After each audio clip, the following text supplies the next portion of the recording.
Alright, so this video is going to be the start of a new series, hopefully, where I'm going to be looking at other people's gameplay and critiquing them. So I'm just going into this game blind. This is one of my friends on Sylas. He's playing against Ahri this game. This is about Gold 4 MMR. So if you're around there, then potentially some of this stuff could be helpful to you directly. And that way, there'll be a mix between my own replay commentaries, where I discuss like Master and Grandmaster games, and maybe some of this where it's more in the mid elos like gold. So he did end up starting. He is standing in mid lane here. I haven't watched this replay yet, so you know I'm gonna be reacting to everything as I see it. Probably shouldn't be standing in mid lane here. It doesn't really matter, but you know, if you want to be optimally effective, you should be standing somewhere in the jungle around a choke point into your jungle to help prevent them from invading. In this scenario, enemy team, they don't really have an invade comp. Maybe Ashe can slow, but it's not that important. But you know, it could be something useful. So he did start the Doran's Ring. That's my preferred start. Helps with CSing. Walking up here, he did start the Q level 1 as well. That's also something I do. And I have told him about, so. Alright, we're able to get the first 2 melees. That's good. That's good. Walked up a bit too far there.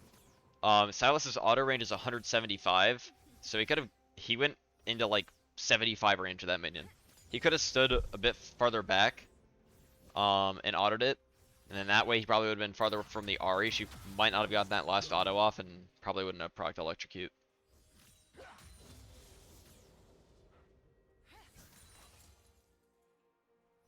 So yeah, it goes to E level 2, of course. You have to kind of just sit back in this matchup. It's a bit difficult. You probably shouldn't be pulling your minions down towards the Raptors because you don't want Rengar to steal the XP. But, you know, if you need to, then it's whatever.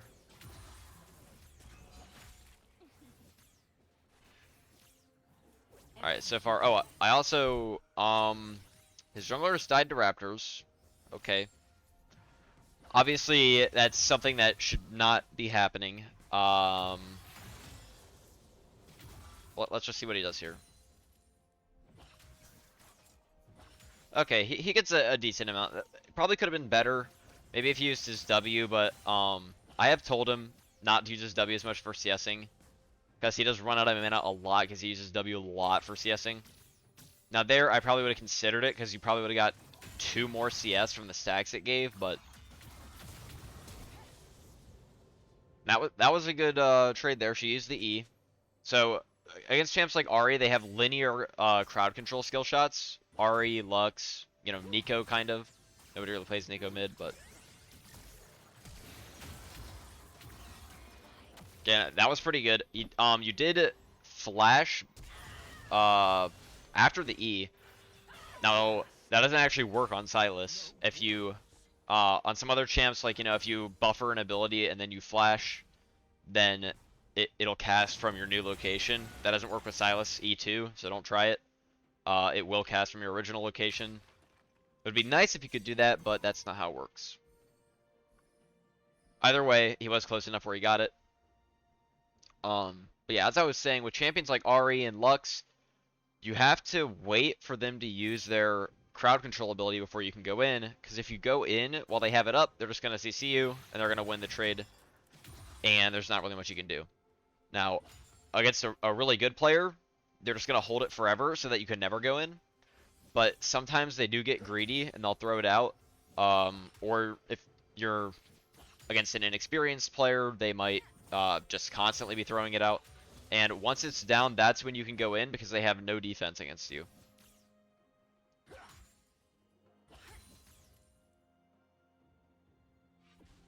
So you shouldn't really be walking here. You should be walking into the jungle.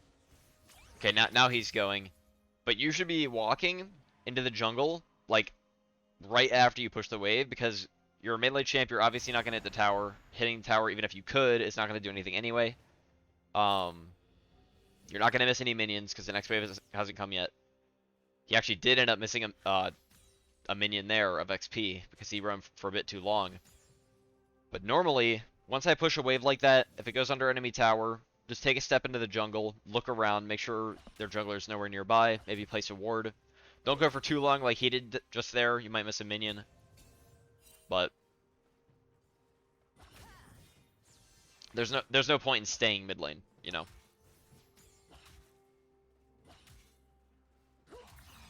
And I like, okay, the autos are good. Getting the melee minion down so that he can use his Q on it along with the other one. Also because this is a pretty big wave. You know, just making sure it's not too big at any point. Like at this point, you would want this to push into you. You can't really stop it from pushing into you at this point. But, you know, you don't want it to be too big when it gets to your tower, or you could get dove. A little bit less likely in mid lane, but also Eing in there, very bad. I know. I have taught him the wave clear combo where you Q in. I have a video on it. I might remake it sometime, but for now, you can watch it if you want. Q the backline, E in, auto them. I think that's what he tried to do there because he E'd in, but when you're against a range champ and they're under your tower, you can't really E in there. You have to E on to the close side of the melee minion. Not on the far side because they'll attack you. The enemy champion will attack you. But he is out CSing. It's pretty good. His CS has been pretty good this game, especially playing in Ahri.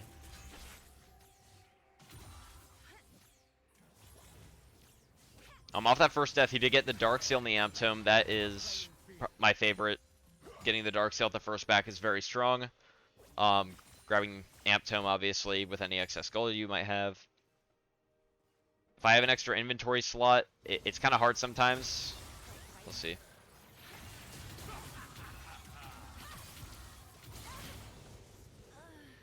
So, I mean, that was pretty good. Now, I'm not sure why he went in there. I'm not sure what his reasoning was. Now, what I would have done is, let's actually go back. I don't usually rewind, but what I would have done here, once Ahri throws out her charm, I believe. Actually, she threw that out. Okay. So she used her abilities. If I am in this position, I am clicking on her champion and looking at her mana. Before I go in, I'm clicking on her champion and looking at her mana. Because I know that she's pretty low. I don't know her exact mana pool off the top of my head, of course. So I'm looking at her mana. I know her ult costs about 100, right? Yeah, most champs cost 100. So if I'm like, okay, you know, REQ's probably about 70-ish. It's 80 right now. So REQ's 80. I think her E or W is like 40, 30. Yeah, her E is 60.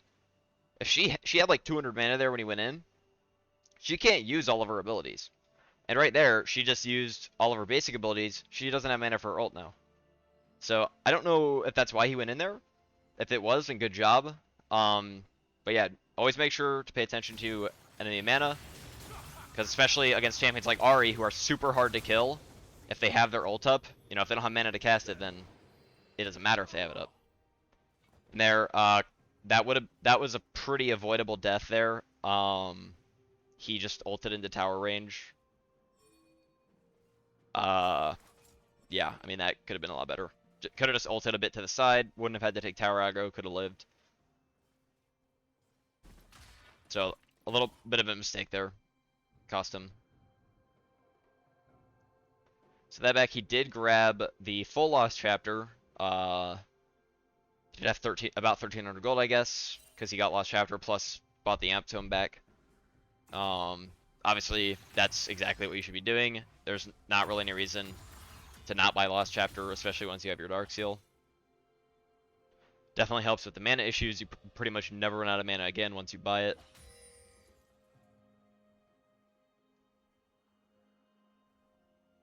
So let's see. So this is going to push into Ahri.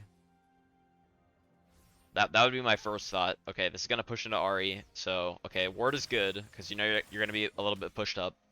Vi is a bit of a rough champion to face, because she does have that point-and-click CC ult. Okay, so I don't think he was looking at his map there. on the minimap, you see Vi right there. He should have instantly walked down, because the wave was... Okay, also I should have W'd that. Should have instantly walked down to help his Rengar, because he doesn't have ult, so maybe it could have been bad. But at least stepping there, you know, maybe you decide it's not a great fight, but if enemy jungler and your jungler are that close to you and they're fighting like that, I mean, you should definitely be at least stepping down to, like, at least scare off their jungler. Going in here, I don't like going in here. Ends up that he lives. Oh, maybe he gets a kill. Oh, he could have kept going there, for sure. Yeah, he didn't need to stop there. His W is coming up in about 2 seconds. But yeah, engaging there, not really a smart play. Let's get the E off. When you see Vi ult you have to E her. You know, it doesn't stop her ult, but it would have done a bit of extra damage that would have ended in her death there. I mean, it's the only thing you really can do. You can't steal her ult fast enough. She's gonna get to you. But anyway, about the Ahri fight that he went in on. Shouldn't go in on that. It ended up working out decently well for him. But you know, she has her ult up. He did have his ult up, but he couldn't take Ahri ult because of the on-target cooldown. And Ahri with ult versus Sylas with no ult, very, very losing. However, if you know that Ahri ult is down and you can take her ult, it's hard winning. Like, there is literally nothing she can do. You will just steamroll her with 3 dashes, plus your basic abilities. So, if you ever know that Ahri's ult is down, and you can take her ult, just do it. As long as she's on her tower, you should be able to completely crush her. So yeah, here he's walking in the jungle. Good job. He does have the Vi ult, which is very strong. Does get spotted by the Hawk shot, unfortunately.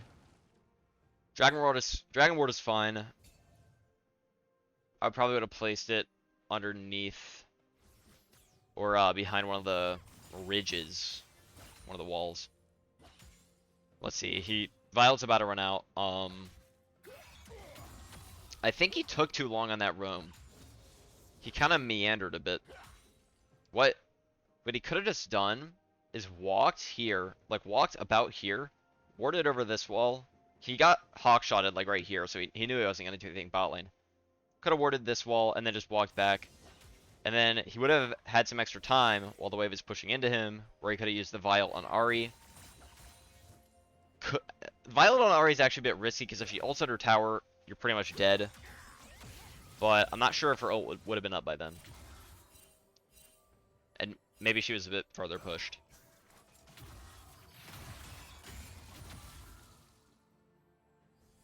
Okay, he is 11 CS up, though.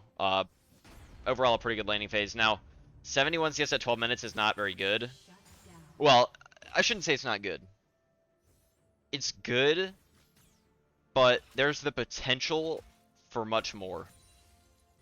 And for example, he did miss a lot of CS off of that completely unnecessary death that he had, where he just like ulted under tower instead of ulting to the side. You know, that missed him probably about 10 CS. That was a pretty huge wave that died to the turret. Plus cannon minion. So, like 77 CS at 12 minutes, definitely not bad. It's about 6.5 CS a minute, I think, off the top of my head. Which is definitely acceptable, but, you know, it's not the best you can do. See, Ariel's down here. I would stay for this wave. Maybe he cancels his recall. Alright, I would have stayed and hard push that wave. Now, the wave management and backing stuff, it's not something I'm super strong at, so, you know, maybe that's wrong in some ways. If anyone knows more about that. But we know Ahri doesn't have ult. Sylas does have ult. Sylas can take Ahri ult. As we discussed before, you know, that means good things for the Sylas. And so Ahri can never contest you in lane, and if she does, then you just kill her. So you can hard push the cannon wave. I guess it might make your back timings a bit more awkward on the normal waves, but I'm not sure. I probably would have stayed. He did get the Everfrost though, so it's a pretty powerful back.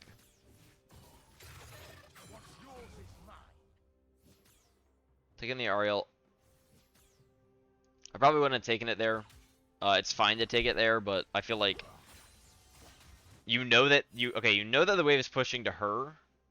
Well, at this point, okay, now she hit it. It's pushing back to him. But you know that the wave is going to be towards her side, so she's going to be under tower, which means you can't really kill her with Ariel, especially because her ult's probably back up by now. Which means that you're kind of just wasting duration on the Ariel. Like, you could have taken it right before he left there, after that wave ended. Does remote for the Trinimir, that's good. Saw that he was on Rift from that. I just had to be very careful, because I assume Trinimir has ult up. And yeah, he is Ahri ulting out of there. Ahri failed her flash and like one of her ults, so fortunately he is able to get out. I'm not sure what's going on with the Scion.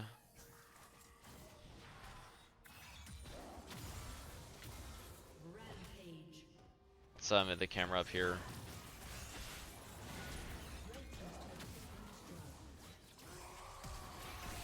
I like the flash. Yeah, I think he played that pretty well. Got out, made them distracted on him for a while at the beginning. With the Ariel, maybe could have held on to an extra charge. The thing is, if Ahri used her last ult to reach him, and he still had one of his ults up, he could have like ulted in the melee range of her, W'd, kind of just stomped her. I mean, that's dependent on how well you think you are at the champion. You know, if you think that you're capable of doing that, I think maybe that's something I would have tried. Definitely would be a split-second decision, though. So he should be going bot lane here, 100%. Let's see if he actually does. He's walking mid, which I'm not fond of. I'm not fond of this pathing at all. He's typing in all chat. Okay. So the problem with him being mid here and not bot lane is that Jinx has a really hard time playing the game, especially because the wave was pushed up a lot and now it looks like it's a bit better. But this is still going to push towards the enemy. She has more minions, and if she starts hitting them to CS, it's going to push towards the enemy.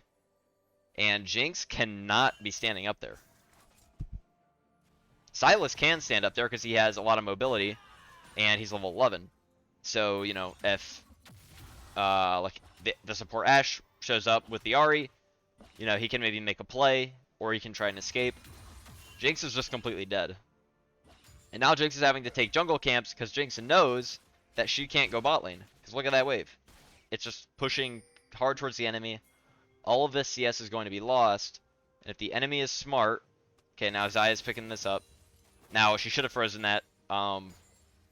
Yeah, she hard pushed it, which is... you know, resets the wave. Makes it so that Jinx could actually come bot lane. But, you know... There's a chance that it gets frozen there, and then you're missing all that CS bot lane, and Jinx can't do anything about that. She can't go bot. Okay, it does get the Ashe ult off. Nice combo, nice combo. Was a pretty free kill. Zaya did have ult, but that wouldn't have mattered. Yeah, so you should hard push this. But yeah, Jinx can't go bot lane there. Wave pushes towards the enemy. Jinx can't be that far up. Sylas can be that far up, so Sylas should go bot lane.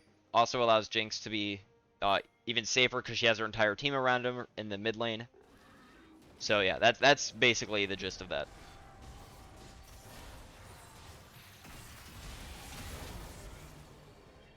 Because, you know, ironically, taking the enemy tower bot lane actually makes the enemy a lot safer and you a lot more unsafe, because it means that the enemy can let the waves push farther towards their base, whereas your waves will stop a lot farther out because you still have your outer turret.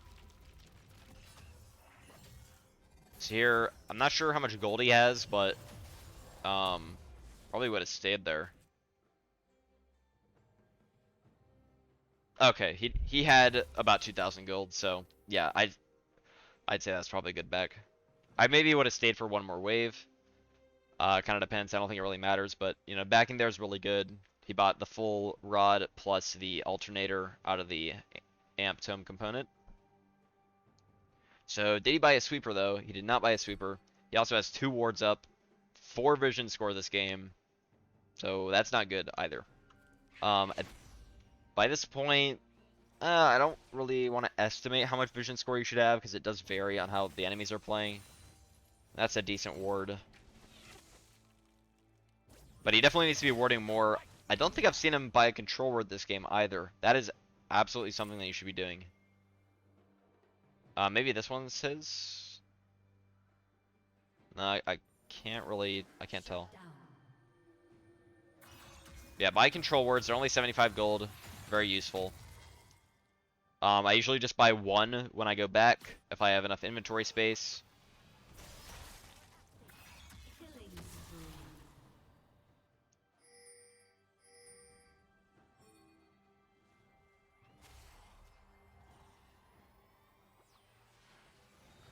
So his bot lane did die, so I think being mid here is actually fine because getting mid prio for Dragon is really nice. Dragon is about to spawn. His bot lane did die, so unfortunately they're not able to come mid and, you know, push the waves instead. And he does actually look like he has bot prio just from his own minions pushing, which again, I mean, they are just completely missing the CS. Someone on the enemy team will be able to come and grab the CS instead.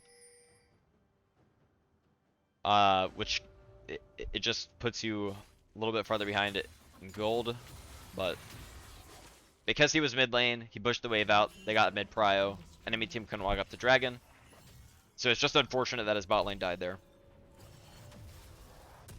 If his bot lane was still alive, they should have been mid and he should have been bot, just pushing that wave even more. Ariel's good there. I assume, I wasn't looking, but I assume it was about to run out. If you know that an ult's gonna run out before you can use it, just use it. It puts your ult on a cooldown faster, which lets you use your next ult faster. Even if it's something like even if it's like a blitzcrank ult and you have 15 seconds left on it, I mean that's a decent amount of time. But if you just respawned and there's no enemies nearby, I mean you're not gonna use it. Maybe besides wave clearing, you might as well just use it and spawn, so that your next ult is a bit faster. So yeah, you know all the enemies are in bot river, so you can just, yep, combo the wave here. It's good. Missed that melee for some reason. That's fine. He is up 24 CS on his lane opponent. CS is actually pretty good this game. Again, I mean, I've had games, now he should be, well, his team is taking a lot of jungle camps. Like, Sion just took wolves, Jinx just took raptors. Normally, I feel like people in my games kind of ignore that stuff. But if you see a jungle camp, like I wouldn't take Krugs here because they're pretty far out of the way of where he is. But you know, if he's in the area and there's nobody taking Krugs, and for some reason he's like not pushing up anymore, you know, you might as well take them because they're just there. And once Sylas gets a couple of items, it's actually pretty easy to take those jungle camps. So at this point, he should definitely have a sweeper because he is going the first strike build like me. With the Shadow Flame. Now, you have very high one-shot potential, but you can't one-shot an enemy if they don't face check you. Or, you know, walk near you. And one of the best ways of them walking near you is if you hide in a bush, and then they come up to you. But they're not going to come up to you in a bush if it's warded, and you won't know if it's warded if you don't have a sweeper. So, buy a sweeper. He still doesn't have one. I'm not sure if he ever buys one this game, but you should absolutely be buying a sweeper. I buy it 1.5 items pretty much every game. Well, I shouldn't actually say that because I forget half the time. If you watch my replay commentaries, I note that a lot. But I usually have a sweeper by at least 2 completed items, maybe 2.5. definitely helps because you are not really someone who needs to be warding.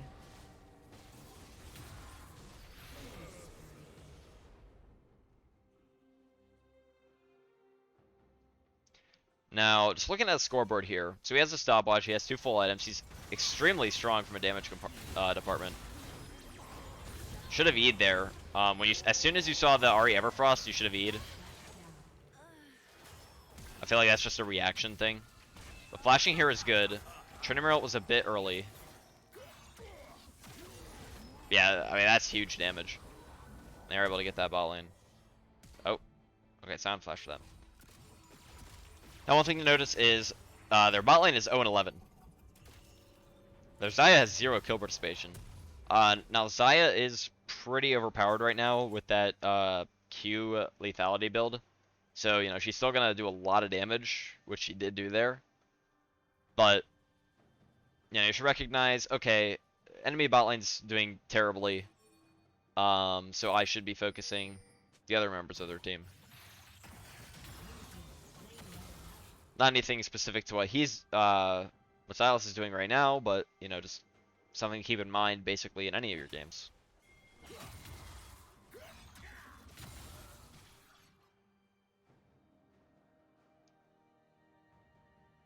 Also, you should be paying attention to the enemy items. I feel like I do this a decent amount.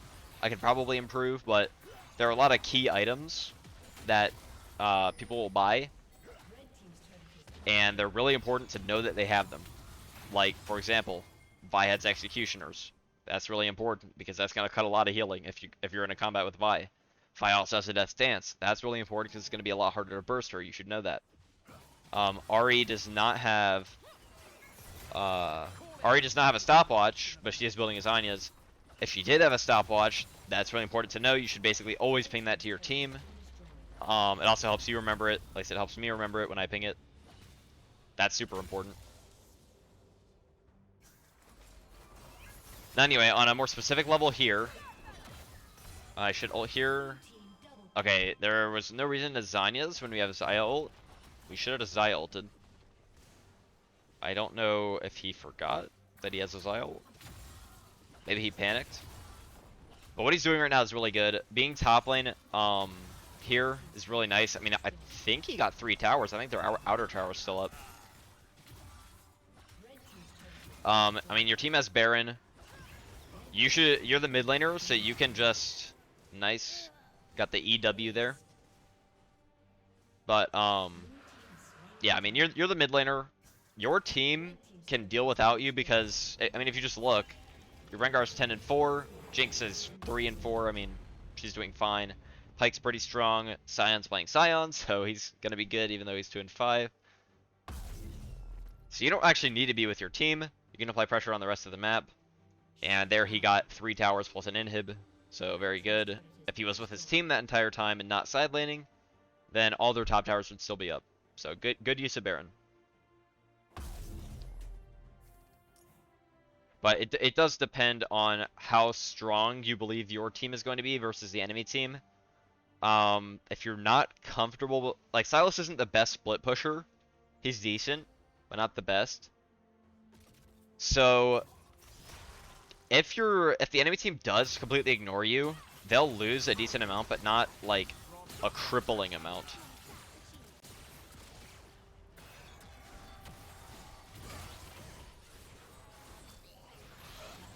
See, if we had our Zanyas from earlier up there, then we would live, but we didn't. We also would have killed the Xayah if we Xayah ulted there. So that's just something, you know, make sure that you're making the correct split-second decisions. Let's actually look at what the team's doing here. But yeah, back to what I was saying. Make sure that you're comfortable with your team being able to 4v5. This game, I would say, I mean, I'd believe that they could do it because the enemy bot lane is so weak. But it's definitely a bit of a risk because Trinity is so strong. But you see here, I mean, their Nexus tower is getting destroyed by those top super minions.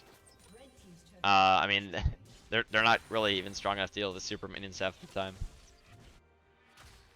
Alright, so it did respawn.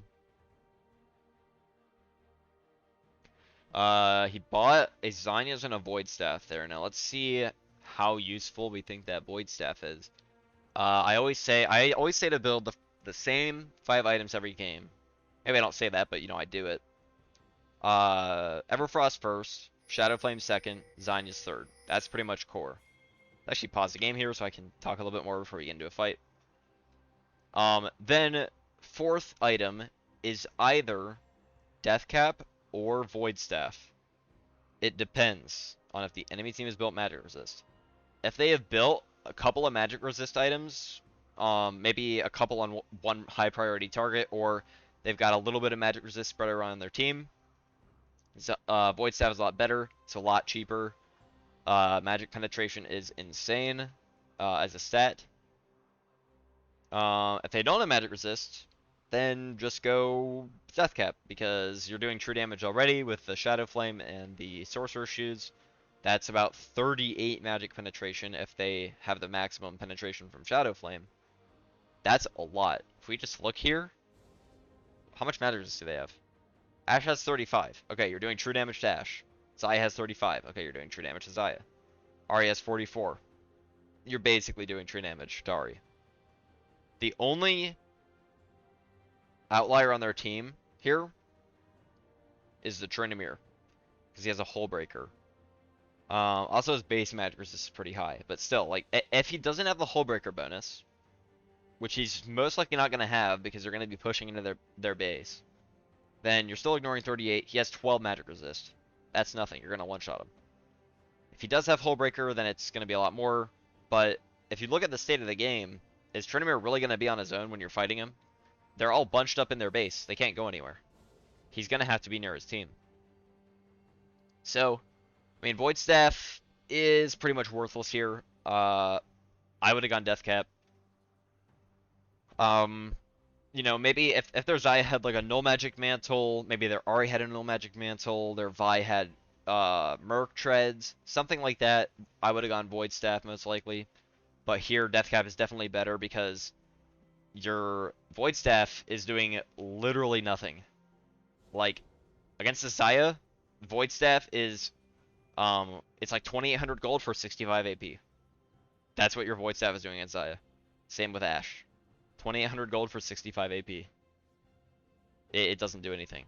Same with Ahri, basically. Now Ahri, it reduces her magic resist from 6 to 0. Having your Void Staff means that the Ahri will, instead of having 6 magic resist, she will have 0.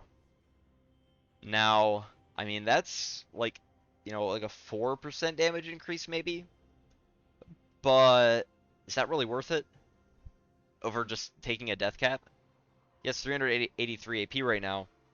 If he had a Death Cap, now he probably couldn't afford a Death Cap, but if you just bought 2 Needlessly Large Rods, then you already have like 450 AP. You're like 70 AP above where you would be. Somewhere like that. Maybe it's a bit less, but... Seer takes the Tryndamere. I like that.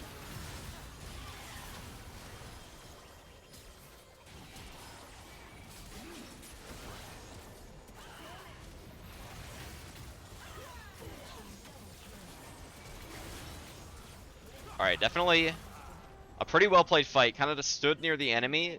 Didn't panic use the Tryndamere. That's really good. Holding the Tryndamere is really powerful because it means that the enemy knows that they'll never be able to kill you unless they get you to 1 HP first. And if you just hold it, then they'll be forced to spend more resources on getting you to use it, which then are just completely wasted because then you do actually use it and then you just kill them. So pretty good there. Some other ult options that fight Ashe and Ahri. Actually, was Ashe even in that fight? I think Ashe might have been dead before he got there. So Ashe and Ariel are the only ones I'd really consider. Violet's too slow.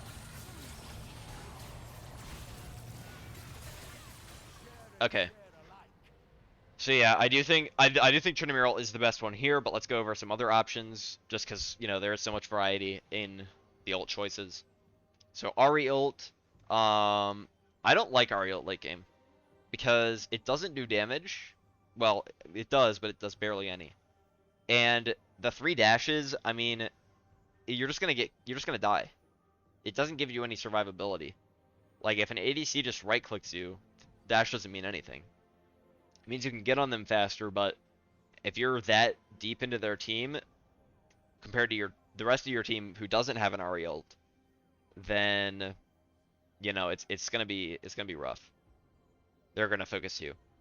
Most of the time I use Ahri ult late game because I'm out of position, and I just take Ahri ult because I know that I can never get caught out with it unless I get CC'd, but normally that would be when I'm taking like an inhibitor or something and I have vision of all the enemies, and I just take the Ahri ult because I know, okay, if the enemies start to collapse on me, I can Ahri ult out, and my team will destroy the rest of their base, and they won't get me. So, okay, Ash died. He couldn't actually take Ash ult there. Trinity also really nice because, he's the first guy that was in the fight. He was right here before he flashed. That's where Sylas ulted him from. Um, Usually ulting the first person that you see. I mean, I do it a lot because getting that ult really fast is quite nice. I wouldn't ult like, an Alawi if they were the first person I saw. I'd only ult them if they were the only person near me, and I knew that they were going to be the only person near me.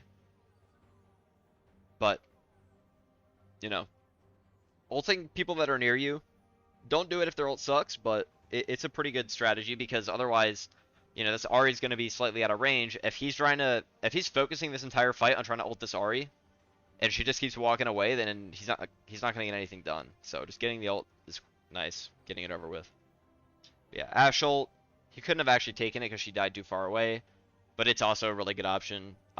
It's more of a supportive option. It does massive damage, but uh, it's more to support this guy, your Rengar, who's already in their team by doing damage from far away.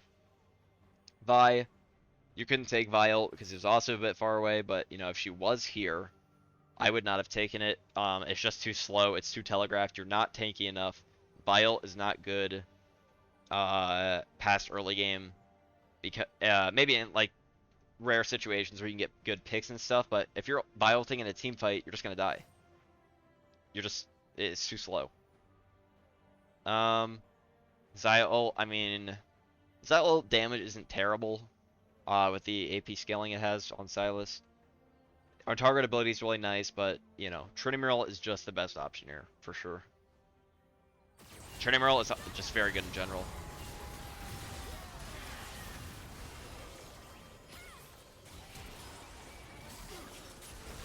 So,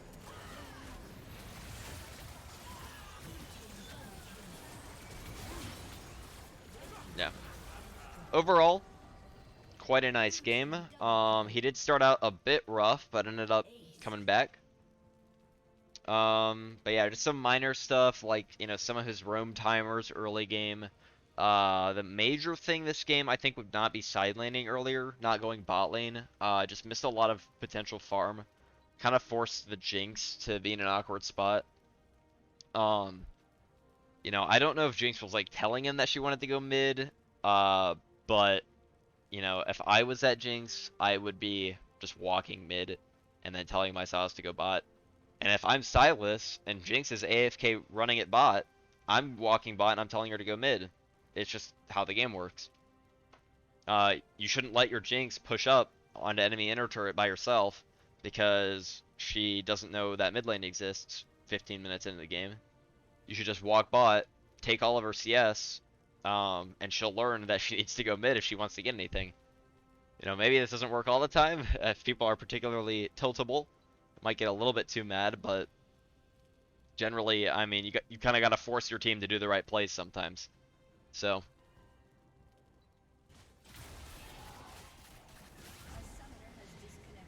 yeah, and overall, pretty nice game. And yeah, just some of that stuff that I mentioned. Let's just go over 180 CS at 30 minutes. That's 6 CS a minute. Did kind of fall off a little bit. Definitely probably could have been better. I didn't actually notice any specific moments. I wasn't paying too much attention. But I feel like there are probably moments that he could have taken jungle camps that he didn't. And That's just a free source of income if your team's not taking them. Like, even if you can, even if something's going on the map, like let's say dragon spawning in 30 seconds, and you're walking from base, and you're over, let's say you're on red team. Let's say you're on red team. Sorry, I can't get this victory thing out. I think it would just close the thing. But actually, if I go back, will it? Okay, nice. Let's actually go back to the start of the game, so I get clean little thing. If you're walking like through this area, you're on red team, dragon spawning in 30 seconds, and you walk up and there's a Gromp here, or there's wolves over here. I mean, I would just take them. Now it depends. If your team is in the middle of a team fight, don't take wolves. But if your team is sitting around waiting for drag to spawn, I mean, there's no reason not to take the wolves.